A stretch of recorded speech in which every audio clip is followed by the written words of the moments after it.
कौन सोच सकता था कि बचपन में घर घर जाकर अनाज मांगने वाला लड़का जो 10वीं कक्षा में फेल हो गया था, जिसके पास खुद एक रुपया नहीं था, वह आज 50 करोड़ की कंपनी का मालिक है और उनकी कंपनी की वजह से हजारों लोगों के घर का चूल्हा जलता है। घनघोर गरीबी से निकलकर आज अपना करोड़ों का साम्राज्य स्थापित करने वाले इस शख्स की जिंदगी की कहानी आज की युवा पीढ़ी के लिए प्रेरणा स्रोत रहेगी।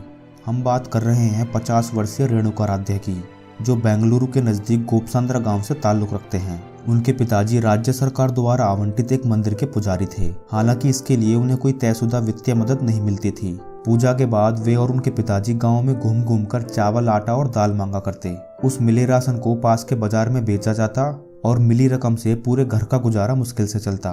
कक्षा 6 की पढ़ाई के बाद उनके पिता ने उन्हें घरों में नौकर के काम पर लगा दिया, जहां वे लोगों के घरों में झाड़ू पोछा और बर्तन धुलने का काम किया करते।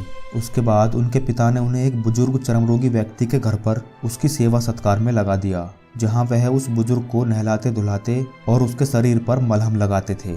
इसी बीच उनके पिता का देहांत हो गया। सारी पारिवारिक जिम्मेदारियां अब उन पर ही आ गईं। पढ़ाई लिखाई के लिए समय न मिलने की वजह से वे 10वीं में फेल हो गए। उसके बाद उन्हें पढ़ाई छोड़नी पड़ी और रुपये पैसे कमाने के चक्कर में वे एड लैब्स में स्वीपर भी रहे और अलग अलग जगहों पर मजदूरी भी की। उस समय वे बुरी संगत में फंस गए, जहां रोज शराब पीना और जुआ खेलना उनकी आदत बन गई थी।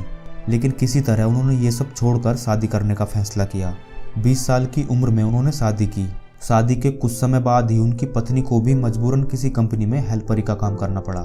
जिंदगी की इस मुसीबतों भरी राह में उन्हें न जाने कैसे कैसे काम करने पड़े, जैसे प्लास्टिक बनाने के कारखाने में और श्याम सुंदर ट्रेडिंग कंपनी में एक मजदूर की हैसियत से, सिर्फ 600 रुपये के लिए एक सिक्योरिटी गार्ड के रूप में और सिर्फ 15 रुपये प्रति पेड़ के लिए नारियल के पेड़ पर चढ़ने वाले एक माली के रूप में। लेकिन उनकी कुछ बेहतर कर गुजरने की ललक ने कभी उनका साथ नहीं छोड़ा और इसलिए उन्होंने कई बार खुद का काम करने का भी सोचा और किसी तरह 30,000 रुपये जोड़े और बैग, फ्रिज और सूटकेस के कवर बेचने का काम शुरू किया। उनकी पत्नी सिलाई करती और वे बाजार जाकर सामान बेचते, लेकिन उनका ये काम नहीं चल पाया और सारा पैसा डूब गया। वो कहते हैं ना कि जब तक असफलता के कांटे पैरों में नहीं चुभते तब तक सफलता के फूल खिल ही नहीं सकते। इसलिए व्यक्ति असफल होने पर नहीं हारता, बल्कि हारता तो तब है जब वह सफलता को प्राप्त करने के लिए प्रयास करना ही बंद कर देता है। अधिकांश लोग असफल होने पर स्वयं को निराशावादी बना लेते हैं, लेकिन जो व्यक्ति अंधेरे पथ में भी स्वयं दीपक बनकर अपनी राह तलाश लेता है, वास्तव में वही इंसान सफल और कर्मठ है। रेणुका के जीवन ने तब जाकर करवट ली जब उन्होंने सब कुछ छोड़कर एक ड्राइवर बनने का फैसला किया। लेकिन उनके पास ड्राइवरी सीखने के भी पैसे नहीं थे। अपनी शादी की अंगूठी गिरवी रखकर उन्होंने ड्राइविंग लाइसेंस प्राप्त किया। उसके बाद उन्हें ड्राइवर का जॉब मिला, लेकिन किस्मत उनके हाथों से एक एक्सीडेंट हो गया और उन्हें नौकरी से निकाल दिया गया।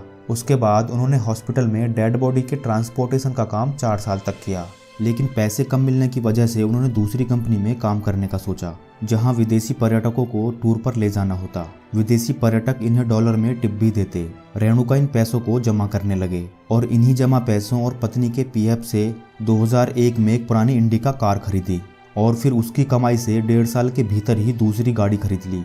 धीरे धीरे 2006 तक उनके पास 5 गाड़ियां हो चुकी थी और खुद की सिटी सफारी नाम से कंपनी भी शुरू कर ली। लेकिन कुछ बड़ा करने की चाहत अभी पूरी कहाँ हुई थी। कहते हैं ना कि किस्मत भी हिम्मत वालों का ही साथ देती है। ऐसा ही कुछ रेणुका के साथ हुआ। जब उन्हें यह पता चला कि इंडियन सिटी टैक्सी नाम की कंपनी बिकने वाली है, तो साल 2006 में उन्होंने उस कंपनी को 6.5 लाख रुपए में खरीद लिया, जिसके लिए उन्हें अपनी कई कारें बेचनी पड़ी थी। उन्होंने अपनी जिंदगी में यह सबसे बड़ा जोखिम उठाया था, जो आज उन्हें कहां से कहां ले आया। उसके बाद उन्होंने अपनी कंपनी का नाम प्रवासी कैब्स प्राइवेट लिमिटेड रखा, जिसकी आज अलग ही विश्वसनीयता है। साल 2018 तक उन्होंने अपनी कंपनी को चेन्नई और हैदराबाद जैसी बड़े शहरों तक पहुंचाया, जहां उनकी लगभग 1300 कैब चलती थीं। मार्केट में ओला और उबेर जैसी कंपनियां आने के बाद भी उनके कारोबार पर ज़्यादा असर नहीं पड़ा, क्योंकि उनके अधिकतर नियमित ग्राहक हैं और जो उनकी सुविधा से संतुष्ट हैं। दोस्तों, मेहनत और संघर्ष के दम पर कुछ भी हासिल किया जा सकता है।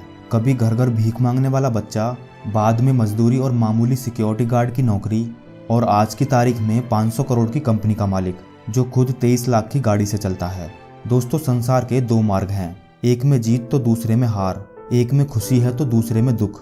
ऐसे ही जीवन भी 2 बातों पर आधारित है, सफलता और असफलता। यदि आप किसी सफल इंसान की सफलता का राज देखेंगे तो आप उसके इतिहास को उठाकर देख लें। इतिहास गवाह होगा कि वह व्यक्ति सफल होने के लिए कई बार असफलता की राहों से गुजरा होगा। जीवन में सफलता घबराकर, डरकर, भागकर या किसी दूसरे के द्वारा नहीं पाई जाती। सफलता तो आपके मजबूत इरादों, आपके साहस और अपने आप पर विश्वास करके ही पाई जाती है।